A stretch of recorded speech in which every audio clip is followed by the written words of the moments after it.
Saudara-saudariku yang dikasihi Tuhan, kita sudah memasuki Minggu Prapaskah yang kelima. Minggu depan kita akan memasuki Minggu Palma dan kita akan memasuki Pekan Suci.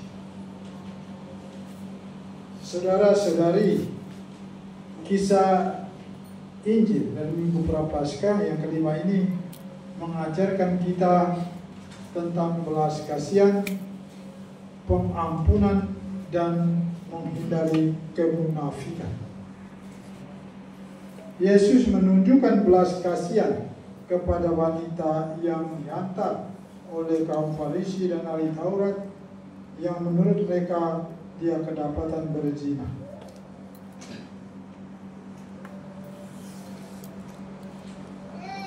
Yesus menunjukkan belas kasih, mendorongnya untuk meninggalkan kehidupannya yang penuh dosa tanpa mengutuknya, tanpa memarahi, dan tanpa menghukum.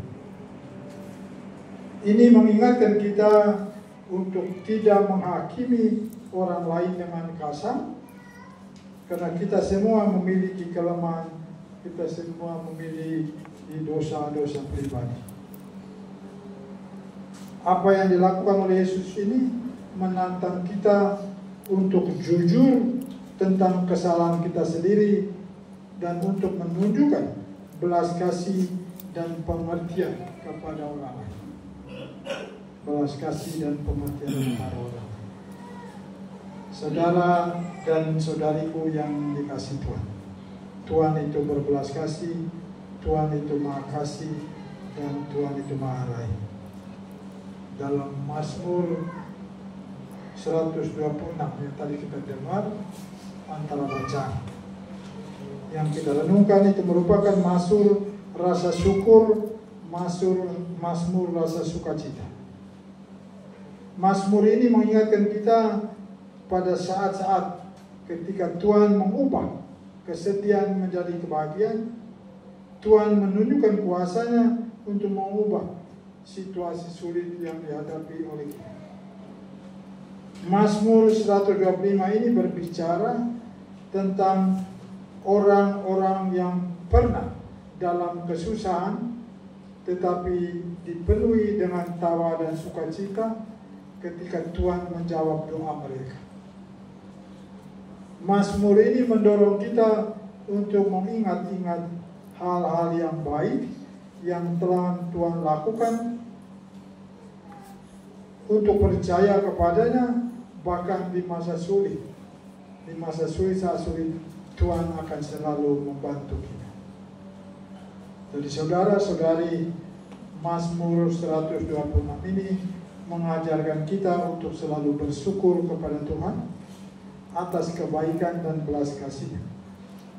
Mazmur ini menunjukkan bahwa Tuhan itu setia dan dapat mendatangkan sukacita dalam situasi sulit kita, dalam kesedihan kita. Saudara dan saudariku, kita sudah memasuki minggu terakhir, minggu kita mempersiapkan diri, Minggu Prapaskah yang kelima. Ajakan atau bacaan-bacaan pada hari ini mengajak kita untuk memperdalam komitmen kita dalam berdoa, berpuasa, dan bersedekah.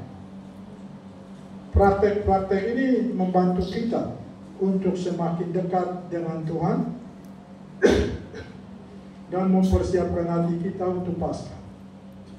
Dan tiga hal, waktu kita membuka masa Prapaskah, Rabu-Rabu itu ajaran kita untuk berdoa, berpuasa, dan sedekah.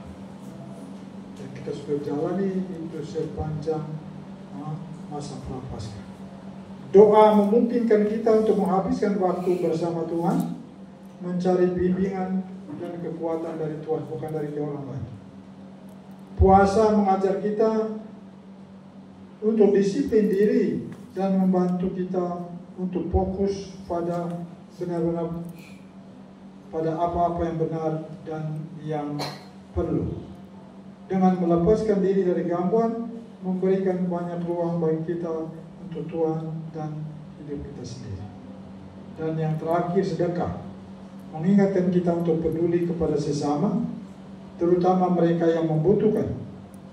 Berbagi sumber daya dan waktu kita akan menunjukkan kasih Allah dan tindakan dalam kasih.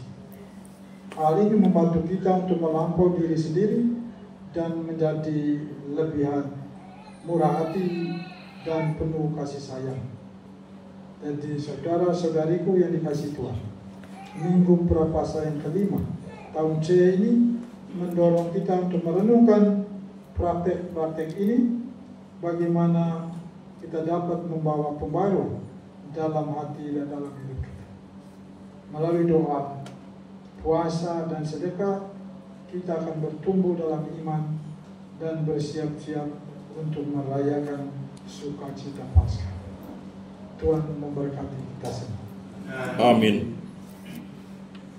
Mari kita bangkit berdiri untuk membarui iman dan kepercayaan kita kepada Tuhan. Aku percaya Akan Allah, Bapa yang Maha Kuasa, pencipta langit dan bumi, dan akan Yesus Kristus, Putranya yang tunggal Tuhan kita, yang dikandung dari Roh Kudus, dilahirkan oleh perawan Maria, yang menderita sengsara dalam pemerintahan Pontius Pilatus, disalibkan, wafat, dan dimakamkan, yang turun ke tempat penantian, pada hari ketiga bangkit dari antara orang mati, yang naik ke surga, duduk di sebelah kanan Allah Bapa yang Maha Kuasa. Dari situ Ia akan datang mengadili orang hidup dan mati. Aku percayakan Roh Kudus, Gereja Katolik yang kudus, persekutuan para kudus, pengampunan dosa, kebangkitan badan, kehidupan kekal. Amin. Mari kita berdoa kepada Allah Bapa kita demi Kristus dan dengan pengantarannya yang telah memberikan kesempatan hidup baru kepada kita.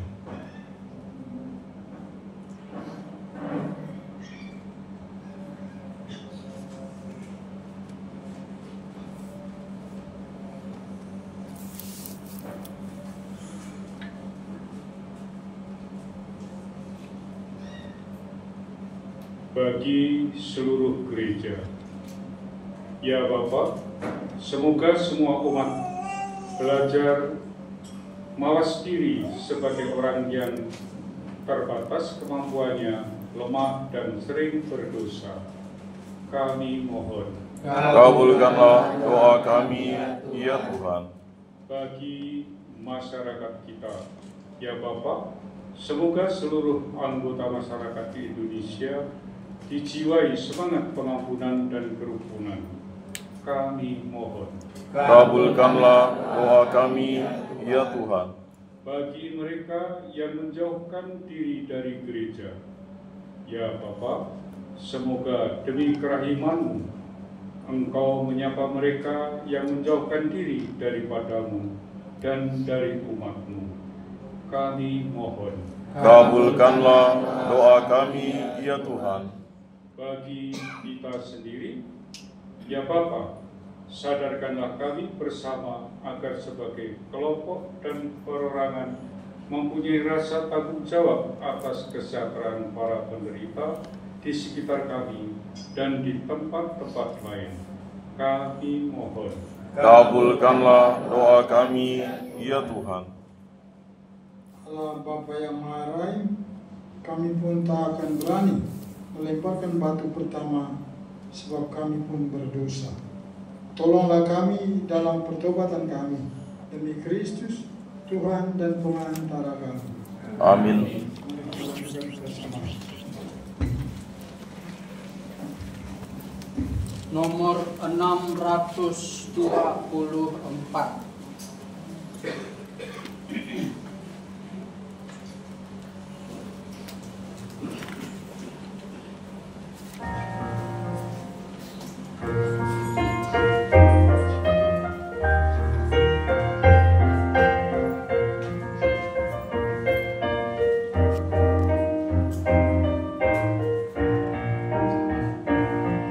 Ini persembahan yang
Terimalah Tuhan, terima Tuhan, terimalah Tuhan, terima Tuhan. Berdoalah saudara-saudari, supaya persembahanku dan persembahanmu berkenan kepada Allah Bapa yang Maha Kuasa. Semoga persembahan ini diterima demi kemuliaan Tuhan dan keselamatan kita, serta seluruh umat Allah yang kudus. Ya Allah, terimalah diri kami yang kami persembahkan kepadamu dalam rupa roti dan anggur ini. Semoga kami Kau jadikan serupa dengan Yesus Putra-Mu, sebab Dia Tuhan dan pengantara kami. Amin. Tuhan bersamamu Dan bersama rohmu. Marilah mengarahkan hati kepada Tuhan.